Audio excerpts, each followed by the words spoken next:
পড়ায়া কালেমাওয়ালা মুসলমান বানায়া দেয়। উলামায়ে আহলে হকের মজলিসে বসার দ্বারা মানুষের মরা দিল জিন্দা হয়ে যায়।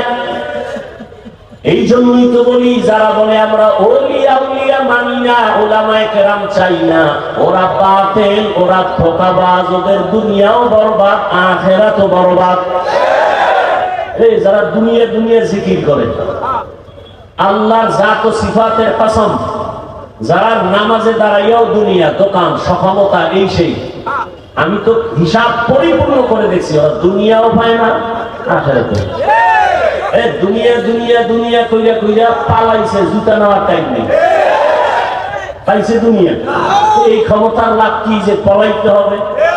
এই ক্ষমতার পিছনে দৌড়ায় লাভ কি যে ফুলের মালার ভরে জুতার মালা? এই 10 তলা বিল্ডিং এর বাহাদুরি করে লাভ কি যে বিল্ডিং এ ঘুমানের কপাল হবে না? ওই কোটি কোটি টাকা ব্যাংকে রেখে লাভ কি যে টাকা আমি ভোগ করতে পারবো না?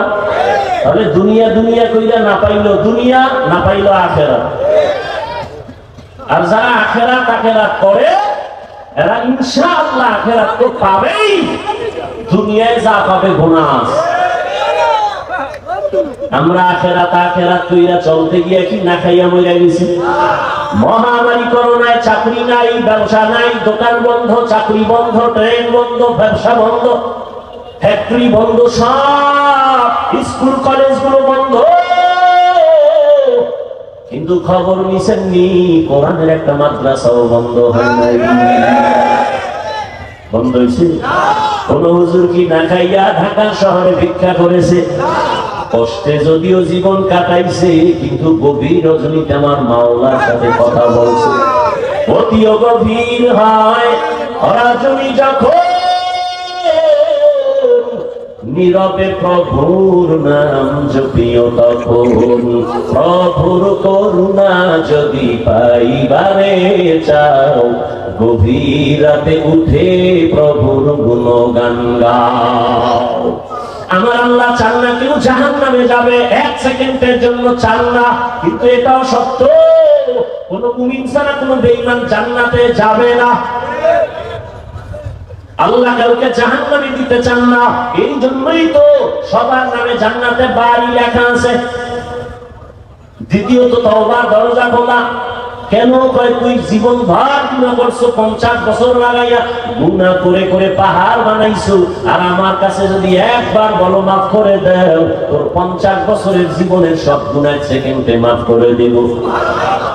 তবে আমার কাছে মাফ চাওয়া লাগবে। ইয়া আইয়ুহাল্লাযীনা আমানু ইসতাঈনু বিস-সাবরি ওয়াস-সালাহ। আল্লাহ বলেন, হে মুমিন, সাহায্য কামনা কর 2 জিনিসের মাধ্যমে, ধৈর্য আর নামাজ। কেন? আমি আল্লাহ ধৈর্য ধারণকারীর বন্ধু হয়ে থাকি। নবীজি বলেন, আল্লাহ যাকে বেশি আদর করেন, ভালোবাসেন, তাকে মুসিবত দিয়া পরীক্ষা নেন। আল্লাহ বেশি মায়া করছেন নবীদেরকে, তাদের পরীক্ষাও বড় কঠিন। আইয়ুব আলাইহিস সালামের কঠিন পরীক্ষা, ইউনূস নবীর কঠিন পরীক্ষা, মুসা নবীর কঠিন পরীক্ষা, ইব্রাহিম নবীর উপরে পরীক্ষা, সর্বশেষ আমার নবীর উপরে কঠিন পরীক্ষা। যেই নবী দোয়া করলে উহুদ পাহাড় স্বর্ণ বানায় দিতেন আমার আল্লাহ, সেই নবী না খাইয়া কষ্ট করে করে পেটের মধ্যে পাথর বেঁধে নবী দ্বীনের কাজ করে। যেই নবী দোয়া করলে আমার আল্লাহ উহুদ পাহাড় স্বর্ণ বানাইতেন, ওই নবীর 3 বছর পর্যন্ত শিয়াবে আবু তালিবে গৃহবন্দী কইরা রাখছে। খানা দেয় না, পানি দেয় না। মায়ার নবী গাছের পাতা ছিঁড়া ছিঁড়া চাবায়া চাবায়া পেটের ক্ষুধা নিবারণ করে। আর আমার আল্লাহর কাছে কান্না করে বলেন, আল্লাহ আমারে গরিবী হালাতে রাখিও, গরিবী হালাতে মরণ দিও, কিয়ামতের দিন গরিবদের সাথে আমারে উঠাইও। আমার নবী বলে, গরিবেরা বড় লোকের বাড়ি গাড়ি দেখে আফসোস করিস না। যদি গরিবী হালাতে আমার মাওলারে নিয়ে কবরে যাইতে পারো, আমার আল্লাহ ধনী লোকের 500 বছর আগে গরিবের জান্নাত দিয়ে দিবে। বেহেশত আযা কে আযারে নবাশো কাসে রাবা কাসে কারে নবাশো। আল্লাহ বলেন সাহায্য প্রার্থনা করো। কেন? মুমিনকে বললেন কেন? জান্নাত শুধু মুমিন পাবে, কোনো বেঈমান পাবে না। মুমিনকে আল্লাহ বলেন গায়ের জোরে আনাইতে পারবা না, কারণ তুমি জন্মগত দুর্বল। ওয়া খুলিকাল ইনসানু যায়ীফা, আমি মানুষের বড় দুর্বল করে বানাইলাম। একটা পিপিলিকার কাছেও তুমি দুর্বল, একটা মশার কাছেও তুমি দুর্বল, খানার বেলায় দুর্বল, ঘুমের বেলায় দুর্বল, মেধার ক্ষেত্রে দুর্বল, দুনিয়ার লাইনে দুর্বল, ধর্মের লাইনেও তুমি দুর্বল। মনে হয় যেন তোমার মতো দুর্বল কোন প্রাণী জমিনে নাই। পিপিলিকে যদি মেজাজ গরম করে, কোন বনিয়াদম খানা খাইতে পারবে?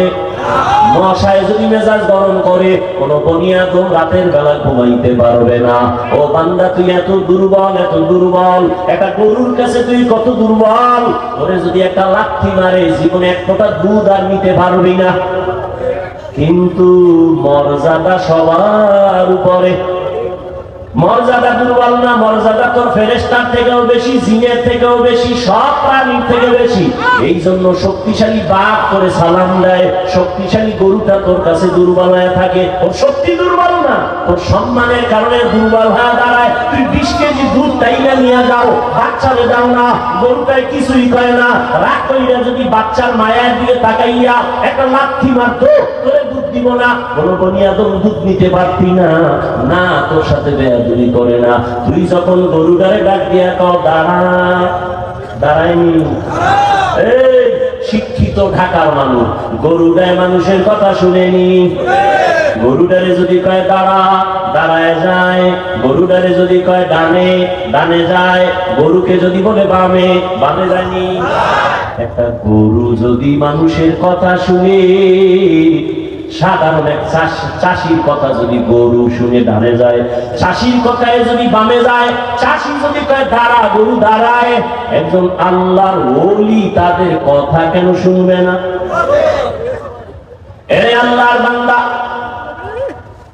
দুনিয়া সব আমাদের গোলাম।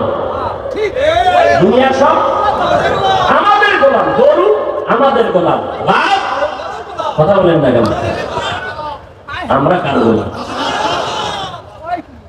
উজানির জমিনে ঘুমিয়ে আছেন কারি ইব্রাহিম রাহমাতুল্লাহ আলাইহি। বিশাল বড় জঙ্গল সাফ করে মানুষের ওখানে বসবাস করবে, একটা জিকিরের মজলিস কায়েম করবেন। জঙ্গল সাফ করতে গিয়া দেখে একটা গম্বুজ, ভেতর একটা বাঘ তার বাচ্চারে দুধ দেয়। কারি ইব্রাহিম ডাক দিয়া কয়, বাঘ বনিয়াদম আসছি, থাকবো, তুমি তোমার দেশে চলে যাও, এলাকায় যাও। আল্লাহর ওলি কথাটা বলতে দেরি, বাঘ তার বাচ্চা